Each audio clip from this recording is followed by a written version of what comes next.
Olá, vamos começar mais um mergulho profundo nas nossas fontes.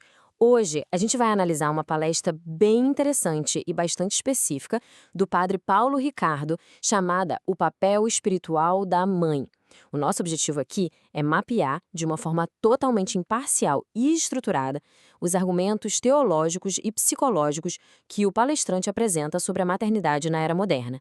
É uma visão que mistura teologia, críticas culturais e conselhos práticos para as famílias. Então, para quem busca entender como essas perspectivas tradicionais sobre o papel materno funcionam e como elas batem de frente com a vida contemporânea, este material oferece uma base riquíssima para reflexão. Para a gente se guiar, o nosso roteiro de hoje é o seguinte: 1. A diferença entre parentalidade biológica e espiritual. 2. Os traços da maternidade. 3. A crítica ao feminismo. 4. Rivalidade na carreira e as renúncias. 5. Os impactos psicológicos nas crianças. E, por fim, 6. Como alcançar a verdadeira comunhão familiar. Então, começando pelo ponto 1, parentalidade biológica versus espiritual. O palestrante faz uma distinção muito clara aqui entre o mundo animal e a nossa experiência humana. O argumento central é que, bom, a reprodução biológica é um ato puramente físico, né? Algo que acontece na natureza o tempo todo. Mas a perspectiva apresentada defende que os seres humanos têm um chamado totalmente diferente, que é a parentalidade espiritual. É uma missão única de guiar almas, de transmitir valores. E o mais interessante dessa visão é que esse papel espiritual não depende da biologia. A análise aponta que mesmo pessoas celibatárias ou que não têm filhos biológicos são chamadas a exercer essa maternidade ou paternidade espiritual. Afinal, segundo a palestra, nenhuma vida humana foi feita para ser estéril de amor e orientação. Avançando para o ponto 2, os traços da maternidade. E para provar que essa não é só uma crença religiosa, mas sim uma realidade humana universal, a palestra se baseia num estudo empírico gigante, conduzido pelos psicólogos Vergotti e Tamayo. Essa pesquisa foi feita em vários continentes, em várias culturas, e revelou um sentimento global que aparece muito na frase "eu nunca tive uma mãe de verdade". Ou seja, o ponto crucial aqui é que as pessoas, não importa a cultura ou religião, reconhecem que só dar à luz biologicamente não basta. A sociedade no mundo todo espera uma missão espiritual e afetiva muito específica da figura materna. Mas afinal, quais são as características dessa missão? Segundo a palestra, existem dois traços centrais de uma mãe de verdade. O primeiro é a disponibilidade afetiva. Isso significa ser aquele porto seguro, sabe? Um lugar de refúgio, de abraço constante, que na exposição é até comparada a um útero de conforto emocional. O segundo traço é o amor incondicional. É a capacidade de amar sem restrições, independentemente dos erros que o filho cometa. O exemplo forte que ele usa é o de uma mãe visitando o filho num presídio. Ela pode não aprovar o crime, mas não tem vergonha de estar lá, porque o amor de mãe não impõe condições para existir. O que nos leva ao ponto 3, a crítica ao feminismo. Aqui, o palestrante faz um contraste bem específico. De um lado, ele elogia bastante o que descreve como o feminismo inicial.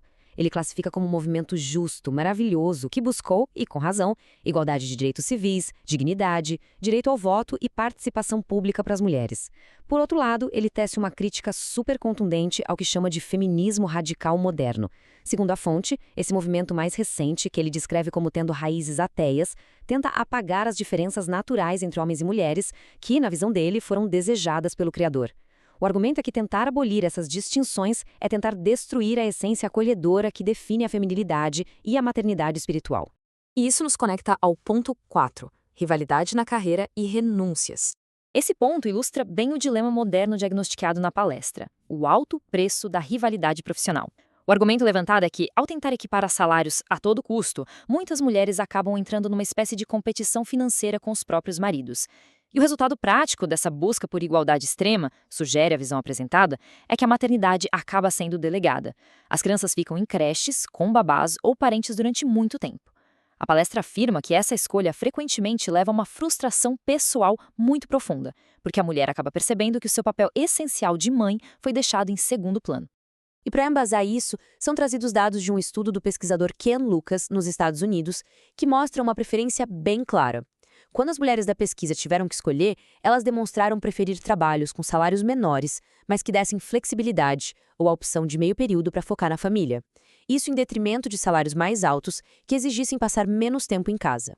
Então, a grande sacada dessa análise é que a verdadeira realização feminina muitas vezes estaria muito mais ligada a essa disponibilidade afetiva com a família do que simplesmente a competição financeira no mercado de trabalho. Seguindo para o ponto 5, impactos psicológicos nas crianças. Tem um dado dessa pesquisa que é muito chocante, o zero absoluto. Esse número representa a total ausência de uma figura materna afetuosa no perfil de criminosos perversos e pessoas com esquizofrenia, de acordo com o trabalho do Vergotti citado na palestra. O argumento aqui é que, sem o refúgio do amor materno incondicional, a mente humana sofre rupturas gravíssimas. Nesses perfis patológicos, quase sempre existe a figura de uma mãe julgadora, uma presença fria que só pune em vez daquele colo que dá a segurança emocional. O palestrante chega até a levantar a questão se o aumento da violência na nossa sociedade moderna não estaria diretamente ligado a essa falta da mãe dentro de casa. Diante desse diagnóstico pesado, de uma crise de identidade e de ausência nas famílias, surge uma pergunta que não quer calar. Como é possível resolver isso?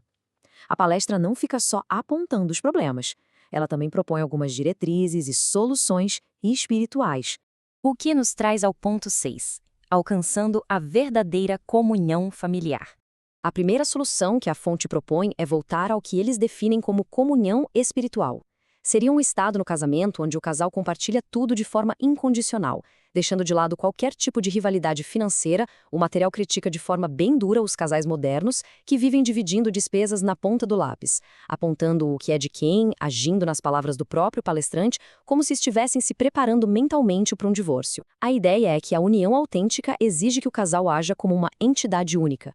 Não importa quem ganha mais, desde que não exista competição ali dentro. Mas e como restaurar o papel da mãe nesse cenário todo? A palestra aponta para a Virgem Maria como um modelo máximo de disponibilidade materna. Lembrando daquela cena super marcante de Maria acompanhando Jesus com a cruz, o palestrante destaca a atitude de simplesmente dizer: "Eu estou aqui". Essa presença, mesmo no meio de uma dor imensa, é vista como o auge do refúgio materno. E para quem infelizmente carrega traumas por não ter tido uma mãe amorosa, a recomendação espiritual e prática central da palestra é o perdão. A sugestão é perdoar a mãe biológica e adotar espiritualmente a figura da Virgem Maria para preencher exatamente essa lacuna de amor incondicional. Certo, vamos mergulhar na conclusão prática de todo esse raciocínio. O argumento final da palestra é um apelo para que as mulheres abracem a sua feminilidade verdadeira, rejeitando o que o material classifica como uma imitação masculinizada imposta pela sociedade. O conselho é encontrar uma alegria profunda em ser mãe, seja de forma biológica ou espiritual. Ele chega até a mencionar uma preferência pessoal pelo uso de saias, como um símbolo externo dessa diferenciação natural, argumentando que a mulher deve ter orgulho da sua natureza, sem sentir a necessidade de copiar roupas e comportamentos masculinos para se sentir validada. O que nos leva à nossa reflexão final dessa análise. Se a gente passar a encarar a parentalidade, antes de tudo, como uma missão espiritual que transmite valores eternos e não só como uma função biológica ou até um obstáculo econômico, de que maneira isso deve reconfigurar as escolhas e prioridades de cada dia? Essa é a grande provocação que o material nos deixa hoje. É uma perspectiva que, sem dúvida, desafia muitos ritmos e as métricas de sucesso do mundo moderno e convida a gente a uma reavaliação bem profunda do que realmente significa deixar um legado. Muito obrigada por acompanhar mais essa exploração das nossas fontes e a gente espera que essas informações enriqueçam as reflexões sobre um tema tão complexo. Até a próxima!